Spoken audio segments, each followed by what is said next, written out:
Ninde undi afite kibazo? Ari natambuki. Ngwino.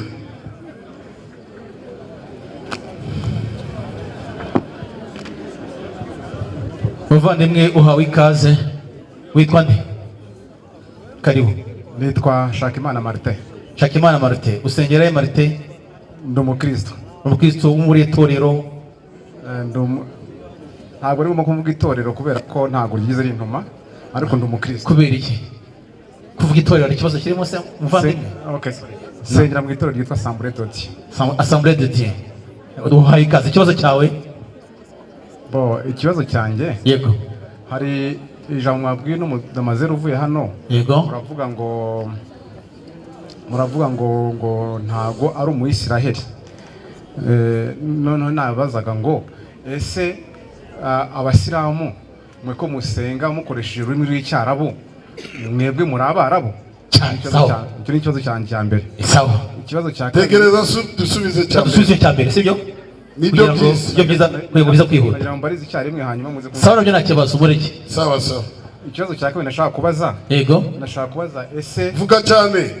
Nashaka kubaza ese abasiramu kuki iyo muri mu musigiti mushima Imana musenga, kuki abagore n'abagabo baticara hamwe? Imana ubuze. Sawa kabisa. Mumwe y'amashi. Ibintu birashusha ku marangi. Sawa. Ari cya gatatu? Ikibazo cya gatatu. Okay. Munyandikire ibyo bibazo kabisa. Birari beza. Sawa cya gatatu muzenzo bari kubyandika ariko. No secretary hano. Yego. Ikibazo cya gatatu. Yego. Nabazaga ntese muri Islamu ko abagabo bemerewe gushaka abagore barenze umwe. Yego. Kuki twebwe Kristo tutabyemerewe? Ese muri Bibiliya hari aho byemewe, hari aho bitemewe, noneho Korowani ikaba ibyemera. Sawa. Mwongere handi mashyi bavandimwe. Ibibazo byanjye byari ibyo. Murakoze. Tushaka ibibazo byiza nk'ibi. Kwasabaga yuko waguma hano ariko hari ikibazo. Mwari kunsubiza nicaye hano nende. Wicaye ibyiza dukunda dusubize umuntu turi kumwe nawe. Nuko tuvuga uburyo. Ibyo byiza. Nanyoye icyayi. Kugira ngo nanyoye icyayi cyabandi nashaka kujya kukishyura. Bari kukureba. Nyabureka mwishyuze nyuma. Cyangwa turanakishyura. Nta kibazo kirimo. Sawa, ikibazo cya mbere. Sheikh Ahmed, ikibazo cya mbere. Kuki dusenga mu cyarabu? Anasema kwenye ameanza. Aho yatangiriye. Kwa nini mnamwambia huyu mwanamke? Kubera iki mwabanje Marceline hariya? Sio Muisraeli. Yuko atari Umwisraeli. Tuanzie hapo. Reka tutangire hariya. Kwa nini ndugu yangu? Kubera iki twamubwiye gutyo? Ukisema uko Muisraeli. Iyo uvuze ngo Umwisraeli na wewe ni Munyarwanda. Na uri Umunyarwanda. Kuna maneno Biblia inakataza. Hari amagambo Biblia ikubuza. Ufunuo. Ibyahishwe 3:9. Sawa. Ibyahishwe 3:9 haragira ati dore ngo haye bamwe mu sinagogi ya Satani. Yego. Sinagogi yande. Sinagogi ya Satani. Sawa. Biyita abayuda bo mu Isiraheli. Uri kumva? Biyita. Apana bihita. Aha. Biyita abayuda b'Abisiraheli. Yego. Nyamara atari bo ahubwo ari abanyabinyoma. Aha. Unasikia ndugu yangu? Uruva muvandimwe. Tuangaliane. Usomye murongo. Ibyahishwe 3:9. Ibyahishwe 3:9. Ni mara ya kwanza nasikia andiko. Reka arebe shakuba umwanditsi ari kumutuburira ari kumusubira bitari. Abayuda se naza abayuda base. Icyo nakundi muvandimwe Biblia arayifite hano muri telefone. Nta kintu mwamubeshye. Sawa? Ni sawa? Nuko byanditse? Yego. Sawa. Takbir. Anaendelea kusema wakomeje uvuga uti kwa nini mwe mnazungumza mu Kiarabu? Kubera kimwe musenga mu Cyarabu. Ese muri Abarabu? Yego. Muvandimwe ukunda Yesu? Yesu ndamukunda cyane. Yaraganiraga ururimi. Yaganiraga ururimi Yesu. Ntekereza ko yavuga ururimi rw'Abayahudi. Ururimi rwa Yesu ntabwo ndabona muri Bibiliya, ariko nzi ko yavuga ururimi rw'Abayahudi ko ari Umuyahudi. Ntabwo ari Kinyarwanda. Ntabwo ari Kinyarwanda ya. Sivyo? Nibyo. Unaongea Anglais? Waba uganira Icyongereza? Yego. Uko Mungereza? Umwongereza? Nuko nakizi. Natwe tuizi. Natwizi Icyarabu twarakizi.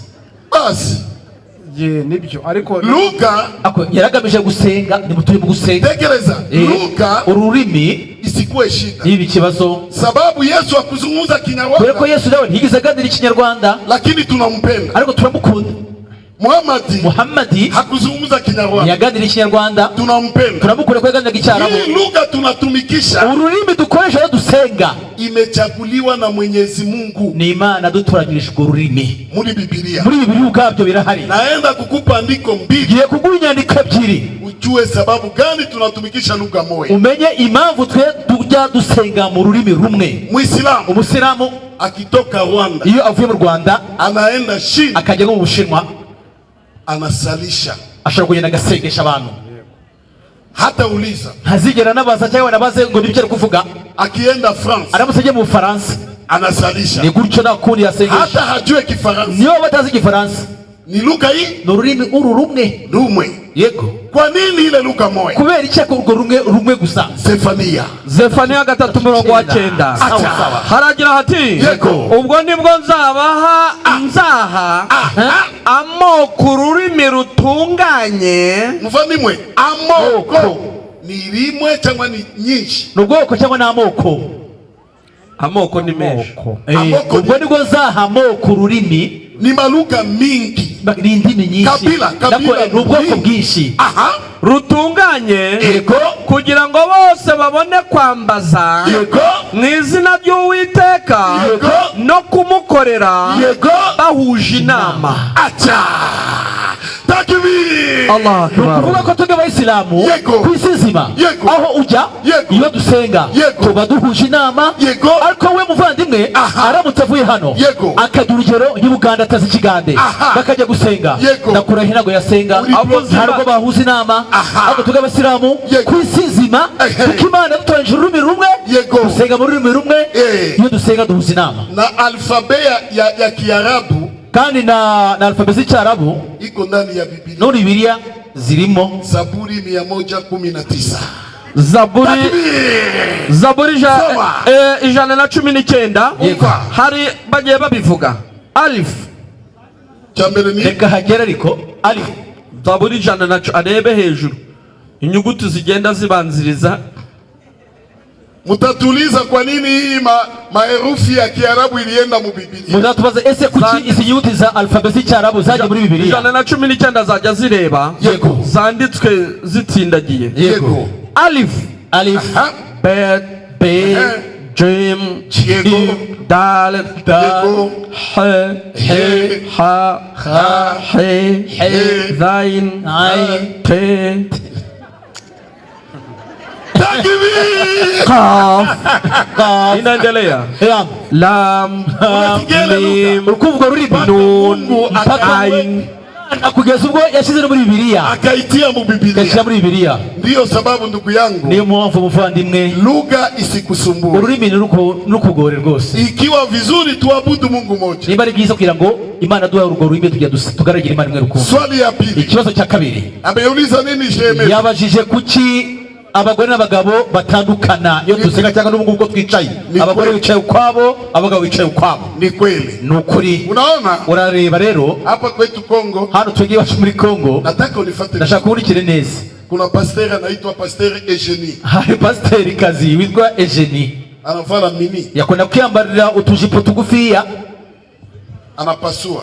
imbere hari kapasura. Ngoja nakuja. nabyo ntibyemewe. Nta kibazo, Takbir. tukwereke impamvu utanemera batu tunabikora. Anapasua, Agapasura imbere anapasua. n'inyuma, Wakati roho inamshukia, igihe roho itagwa umwuka wamaze kumanukira, sema nyangua mguu, igihe azamuraga akaguru kaminika na pana akaminika akazamuka mpaka kaleso ikaonekana. kugeza ubwo ya myenda y'imbere ikajya igaragara. Wanaume wanakaa hivi, Abagabo bicaye hasi bari kuri esitari hejuru, yazamura hariya abagabo baviga amena. bamena.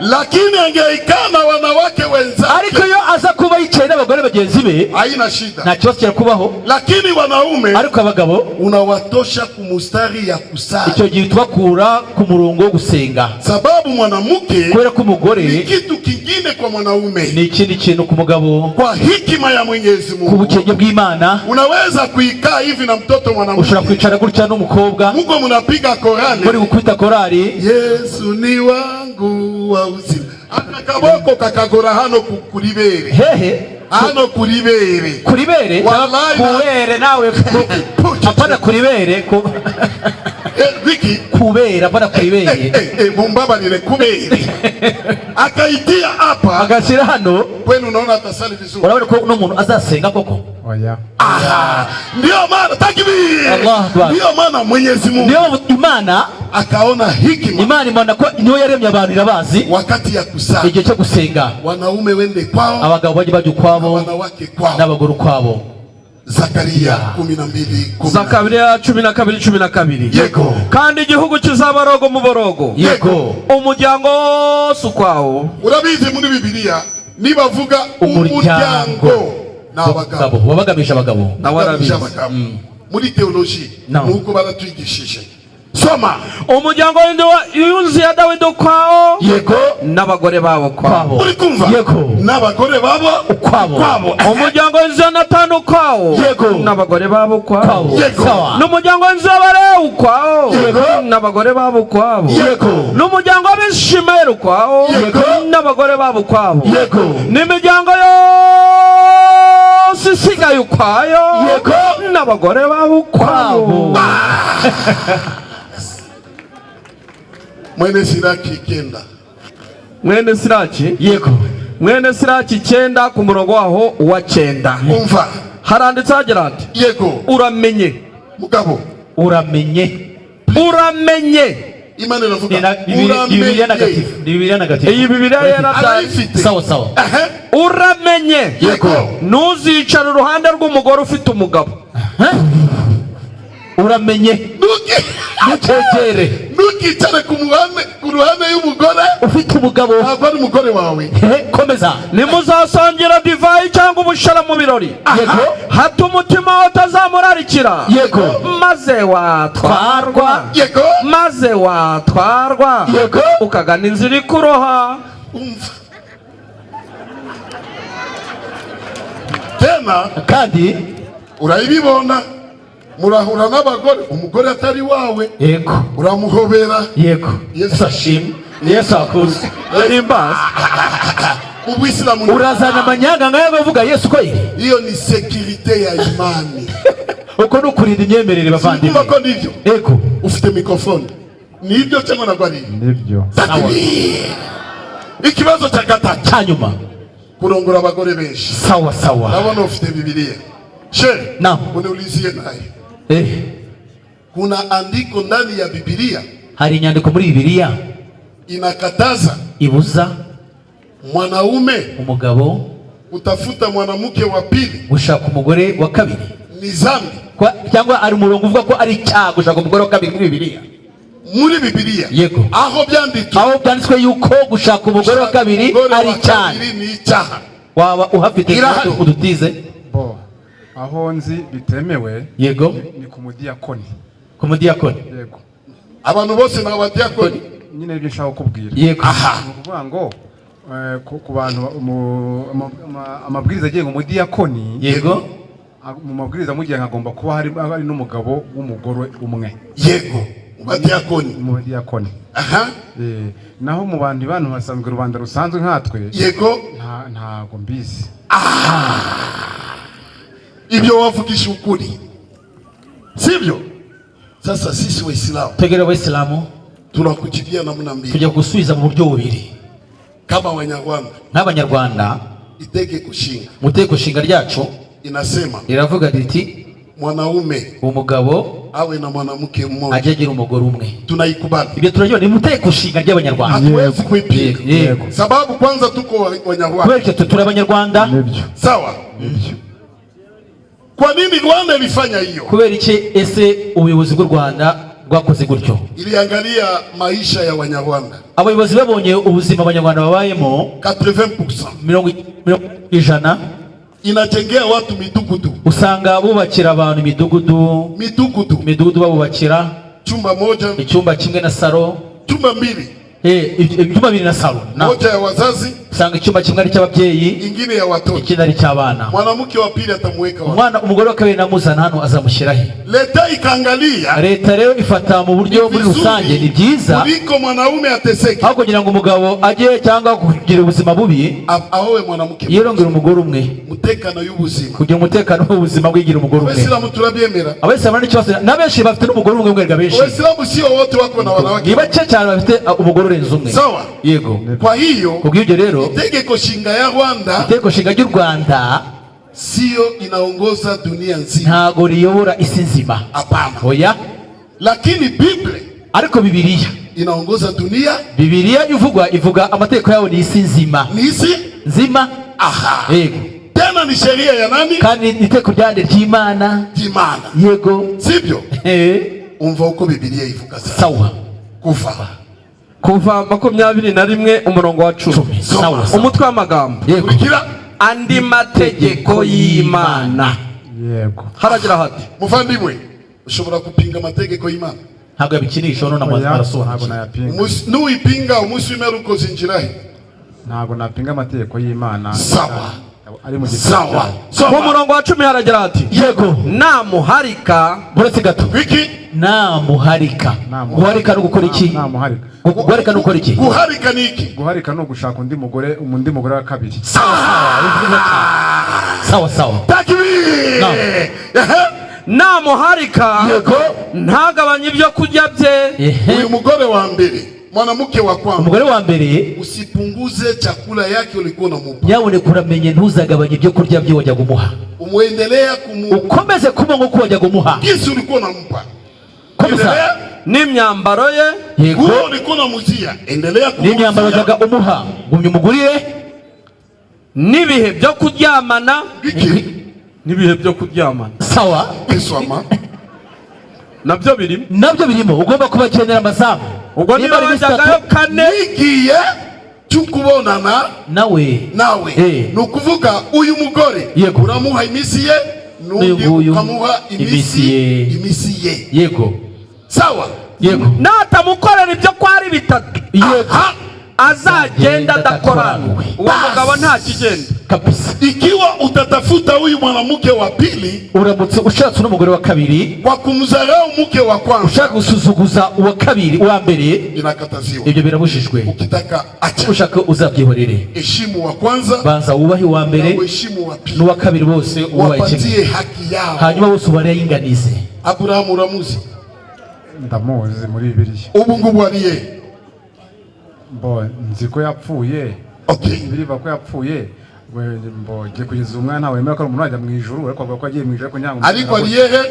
Mu ijuru. Nk'uko arabivuze. Ni sogokuru w'amahanga yose. Yari inshuti yande? Imana. Inshuti y'Imana ishobora kugenda ku muriro? Oya. Itangiriro. Yafite abagore bangaye kwanza? Yarafite abagore bangaye? Ariko ashobora gucumura akajya mu muriro nyuma yuko yararangije neza. Abraham kibazo. Yafite abagore bangaye? Yari afite umugore wa mbere aza guharika undi wa kabiri. Wa mbere yitwa nde? Sara. Wa kabiri niba nipetije ntaho nibuka izina rye ko ndumva. Agari. Yego. Uravuga yarafite abagore? Ngenzi babiri so muri Bibiliya. Yego. Uriye wari umukozi we, wari umuja we. Yego. Akaza kumubyaraho umwana. Ni Sara yaramuhaye uburenganzira. Yego. Aha. Abenshi bavuga yuko yagiye gusambana. Kuko abakristo barige nabo bakora ikintu kitari cyiza. Yego. Sibyo? Yego. Ariko tuzi ko Abraham muri Bibiliya ntabwo yari afite abagore babiri gusa. Oya. Tugiye kuguha undi utaruzi. Wa gatatu. Itangiriro. Ntago yasambanye.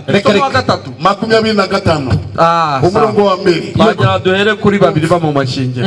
Itangira 25 umurongo wa mbere. Haragira hati. Aburahamu arongora undi mugore witwa Ketura. Ni wakangaye? Ketura. Yego. Aha, ni wakangaye? uwa gatatu kandi yari ye ari mu ijuru. Aburahamu ari ye bavuga ko ari mu ijuru simbizi. ari mu ijuru ariko yari afite abagore batatu. none se hari ikibazo muvandimwe? azasome Luka 16:19 reba haba umusomere reka tubamusomere ni nawe wakira abantu baje mu tugiye kukwereka uburyo aho Aburahamu yibereye nubwo wakwepaga aho ari. ngiye kuhasoma twihuta. Sawa. hariho umutunzi wambaraga imyenda y'imihengeri n'iby'ibitare byiza iminsi yose agahora adamaraye, kandi hariho umukene witwaga Lazaro wahoraga aryamye ku muryango w'umukire, uburyo bwe bwuzuyeho ibisebe n'imbwa zarazaziga rikada mu bisebe, kandi yifuza guhazwa n'ubuvungukira buva ku meza y'umutunzi. bukeye umukene arapfa, abamarayika bamujyana mu gituza cya Aburahamu. abamarayika bamujyanye mu gituza cya Aburahamu. ari hehe? abamarayika basi mu ijuru se? mu ijuru. nibereye mu ijuru. Kwa nini ameingia mbinguni na alikuwa na wanawake watatu? kubera iki yaba yarinjiye mu ijuru ko yari afite abagore batatu? Hakuna sheria ndani ya Biblia. nta tegeko muri Bibiliya inakataza ibuza kuoa kurongora mwanamke wa pili, umugore wa kabiri ama watatu, cyangwa n'uwa gatatu, ama wanne, cyangwa n'uwa kabiri. Muri natwe twemera kurongora abagore bane. umva Salomo nawe wafalme abami ba mbere yego 11:3 abyumve. yego reka tubisome noneho 11:3 kugira ngo ariho sawa. yari afite abagore yego b'imfura 700, b'imfura 700, n'ab'inshoreke yego 300. ni bangahe? igihumbi. ni igihumbi. none se umuyisilamu gushaka wa kabiri murasakuza? none se uyu nguyu yari afite igihumbi muri Bibiliya mumuvugaho iki? kuki uyu munsi byahindutse icyaha? kuki uyu munsi byahindutse icyaha? ni iwanyu mu Basilamu. ari twebwe. ase n'umwe yakunaniye ushyireho wa kabiri uramumarira iki? ubabaze umurongo igaragaza ibuza abantu gushaka wa kabiri muri Bibiliya iriye bakwereke nayo numuyibona ngwino mbatize. n'uwo mugabo Imana imwemerera gushaka umugore wa kabiri. ufite bangahe? ufite umwe. ushaka wa kabiri. Bibiliya niko ivuga ngo umuntu w'Imana. Bibiliya niko imubwira rwose umuvandimwe. ibisubizo ndumva ngira ngo byumvikanye. nabibonye muvandimwe ibyo watubajije. murakoze cyane. nawe urakoze cyane. tugwaye n'ikaze mu Bisilamu. murakoze. sawa murakoze nawe. uri tayari kuba umuyisilamu? uriteguye tukakugira umusilamu kabisa? ahubwo hari ikibazo nari bagiye kubaza. sawa duhe. umuntu yumvisha ikibwirizwa cyanyu yego ni cyiza pe, ariko se ni ngombwa ko umuntu ahinduka umusilamu ako kanya, yinjira idini ako kanya? biterwa n'agahato kihari. murakoze. ariko Yesu igihe yagiye gushaka Matayo ntabwo yaravuze tegereza nzaza. Matayo 9:9. Matayo 9:9. yego. Matayo 9:9 haragira hati yego. Yesu avayo akigenda abona umuntu yego witwaga Matayo yicaye yakoresherezaga ikoro. yego. aramubwira ati yego nkurikira. Yesu avuga gute? nkurikira. yego. arahaguruka. Matayo arahaguruka aramukurikira. basi yaravuze tegereza. natwe turero nk'umuvandimwe wacu dukurikire uno mu dini rya Yesu. Iyo dini rya Yesu. ariko Yesu Yesu ntabwo yamubwiye ngo namukurikira mujyane mu idini. yajya kujyana ntabwo ari mu idini yaramujyanye, kuko ntabwo nzi niba Yesu yaragiraga idini, ntabwo mbyo nzi. reka ngubaze nawe, idini ni iki? ijambo dini ni iki? iri mu yerurimi. idini dini numva ari nk'ikinyarwanda. oya ijambo dini ntabwo ari français, ntabwo ari anglais, ntabwo ari Kiswahili, ntabwo ari Kinyarwanda. ijambo dini ni dino, ni mu Cyarabu. mu Kinyarwanda inzira. ni inzira umuntu ahitamo umugasha ku Mana. chemin. mu Cyongereza sawa. niyo mpamvu Yesu yaravuze ndi inzira, ndi dini. dini ni inzira. ndi dini y'inzira y'ukuri n'ubugingo. reka ngubaze nawe, Yesu yarasengaga? Yesu yarasengaga gute? ate ntabwo nakubwira ngo yasengaga gutya, ariko icyo nzi ni uko inshuro nyinshi yararamaga akareba mu ijuru, cyangwa se akunama akunamuka akareba mu ijuru. kunama gute gutya. None se ntabwo yasengaga mpari aho ngaho rwose. Oya, natwerekeye uburyo Yesu yasengaga. Hari muri Bibiliya biranditswe. muri Bibiliya biranditswe. Yego, birashoboka ko Yabigeza gati. birashoboka ko aho ngaho muri Bibiliya biri ntarahasoma. Nturasoma, tugusomera none. Tugufashe wenda. Tugufashe. Ugiye kumwanga ngo yasengaga gute, wawe ndenganyije. Tugufashe. Nta kibazo. Sawa. Wakori Mariko igice cyawo cya 14 yego ku murongo wa 32. yego urebe.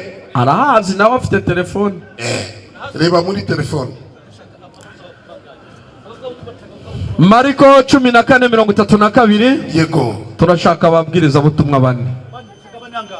Reka nibe hafi y'umuvandimwe wanje kugira ngo n'abandi abavandimwe usobanura babe bahari rwose.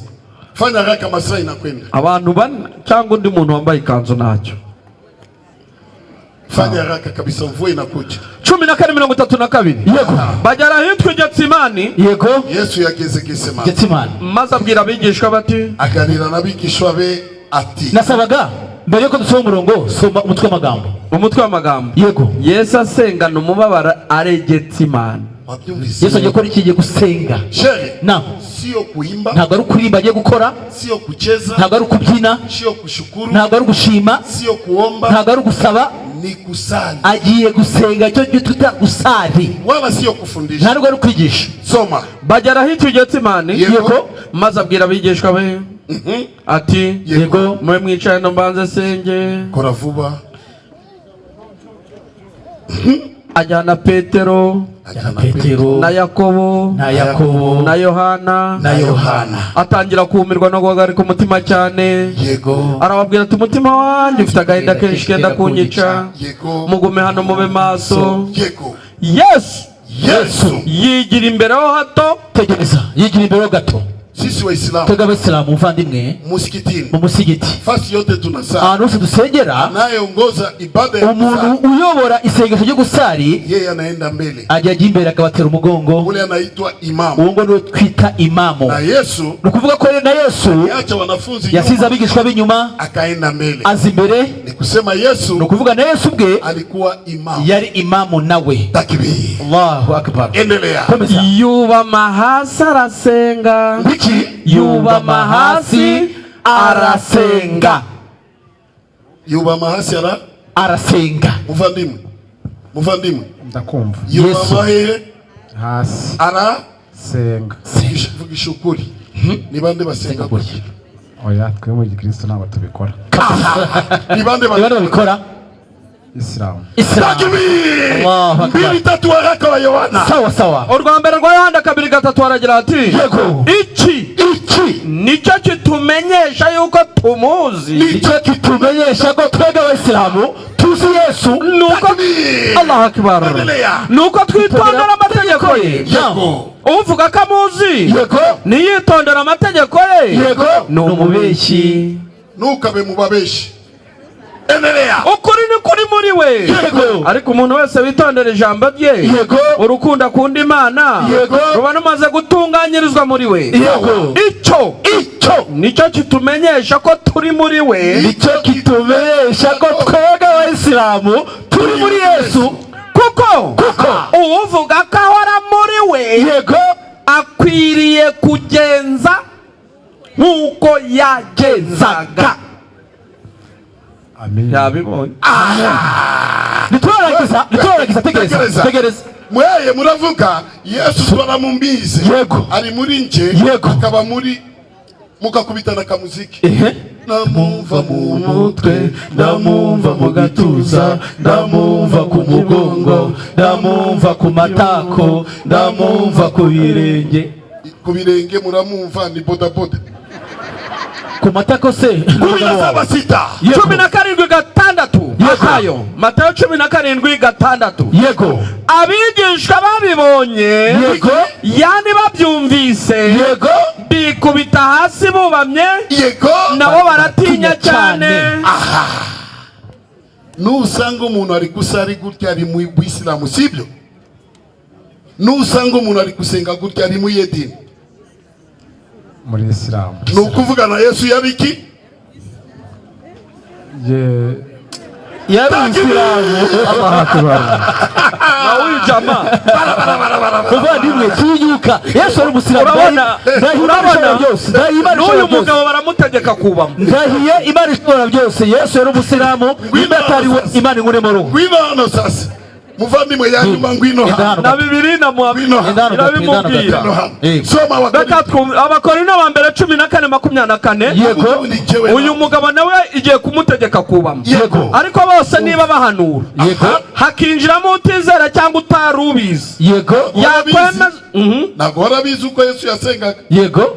Yakwemezwa ibyaha bya na bose. Yego. Akarondorwa na bose. Yego. Ibibisho byo mu mutima ye bikeru. Yego. Maze nawe. Yego.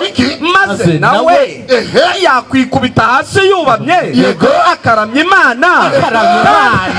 Akaramya Imana. Takbir. Allahu akbar. Urakoze cyane. Urakoze cyane. Waislamu takbir. Allahu akbar. Takbir. Allahu akbar. Ni bande bashaka tugaruke hano kuri laiti? Bazamure kabisa. Ni bande bari tayari tugaruke hano mu laiti? Kuko amasomo ni yarangiye. Abifuza ko tuzagaruka. Inshallah. Inshallah. Ari kwa hiyo rero kama kuna mtu hapa niba hano hari umuntu anaona ukweli, wabonye ukuri, naomba dada yangu turasaba mushiki wacu wa mbere ko yobaza kuba Umuyisilamu hagarare hano. Niba hari undi muntu wose wabonye ukuri cyo kubera Umuyisilamu wakurikiranye ibiganiro akabona ko idini ya Yesu ari ya Islam, natamu cyane imbere nawe yibera Umuyisilamu nka Yesu. Reba ari imbere. Ngwino takbir. Allah takbir. Abandi bari he. Nibaza undi muntu wese buri muntu wese ushaka kubera Umuyisilamu azi takbir. Allahu akbar. Yoyote anaona ukweli, buri muntu wese abonye ukuri anataka kuwa Muislamu, ushaka kubera Umuyisilamu, usiogope wala usisikie haya. Siku utakufa wewe na kaburi yako, wewe hakuna atakusaidia. Abandi bari he. Hii ndio dini ya mitume. Wewe kuja kuwa Muislamu. Ndio ushaka kubera Muislamu bavandi. Yoyote anaona ukweli cyangwa umugabo ushaka kubera Muislamu, kuko Islamu bisobanura kwicisha bugufi. Musi y'amategeko y'Imana. Adamu yari Umusilamu, Noah yari Umusilamu, Mose yari Umusilamu, Abraham yari Umusilamu, Yesu Kristo yari Umusilamu, Muhammad yari Umusilamu, natwe turi Abasilamu, natwe tubifurije ko Abayisilamu. Mukabaga abaganukira Imana. Abandi barusha kubera Abasilamu bari hehe? Musiogope. Nikinye bavandimwe. Wala musisikie haya. Mugire isoni. Uwe mwanamke, uwe mwanaume, ikiwa unaona ukweli, unataka kuwa Muislamu, ushaka kuba Muislamu, kuja hapa. Reka tuvure mu mamasicyo ashaka kuvuga. Ushaka kuvuga iki?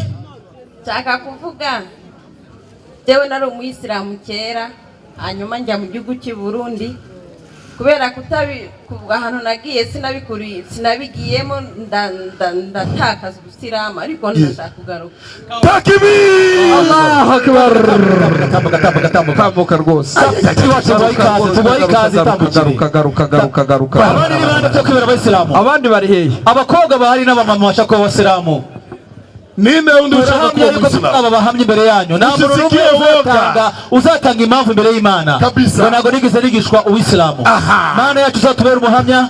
Abantu twabigishije baracyarega. Nimutinyuke kabisa. Hari bikiryo ngende. Mufanye haraka. Ukora vuba muze mwibara Abasilamu. Muje kuwa Waislamu. Muze mwibara Abasilamu. Hii ni dini ya Mwenyezi Mungu. Ni dini y'Imana bavandimwe. Ni dini ya mitume wote. Ni dini n'umwana w'abahanuzi. Kuja hapa. Wewe wera Umuyisilamu nawe kumugaragaro. Usiogope. Usisikie haya. Soni wala hautahomba. Reka tumve. Afite jambo nawe se? Bara. Ushaka kuba Umusilamu nawe? Yego. Niki gitumye ushaka kuba Umusilamu? Nuko idini ry'Abisilamu ndikunda. Shabani garuka hano. Gitumye urikunda. Mbona ya ukuntu mwigishije biramfashije. Sawa. Ntabwo uriya mugabo boss wawe abiguhatiye? Oya, ntago abimati.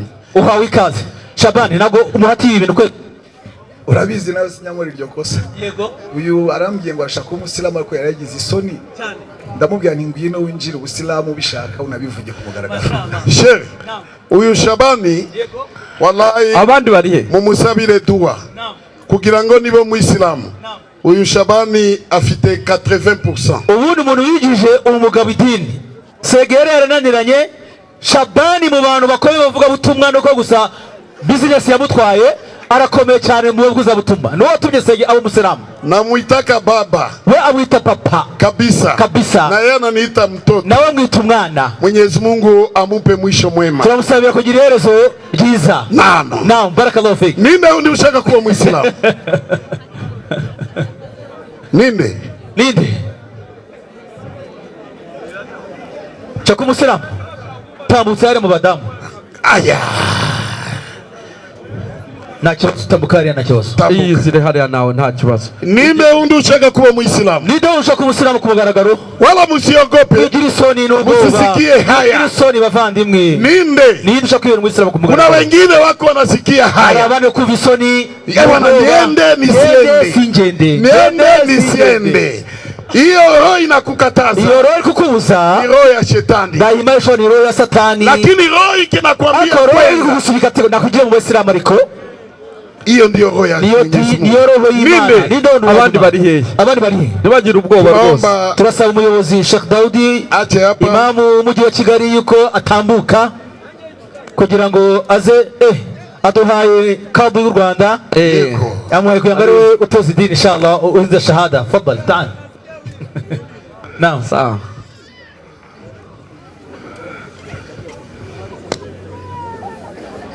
Naam. Amagambo Sheikh agiye kuvuga muyasubiremo kandi muyavuge cyane. Sibyo?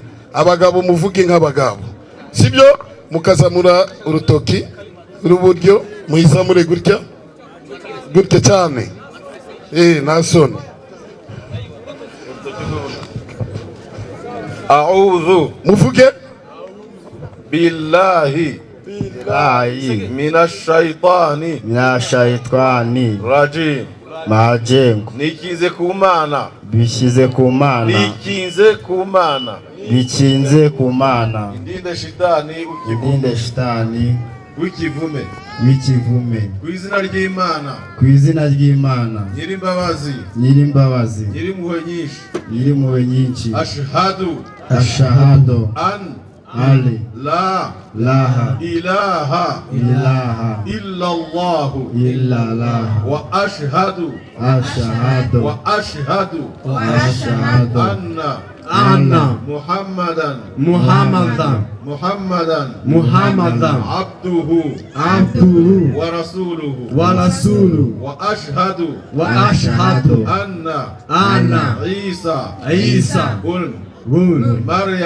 Maryam abduhu wa rasuluhu. Nemeresheje umutima wanjye nta gahato mvugisha ururimi rwanjye ko nta yindi Mana iriho ikwiye gusengwa no kwambazwa no kubamirwa usibye Imana imwe rukumbi. Hanemeza kandi ko Muhammadi ari intumwa y'Imana akaba umuja w'Imana. Hanemeza kandi ko Yezu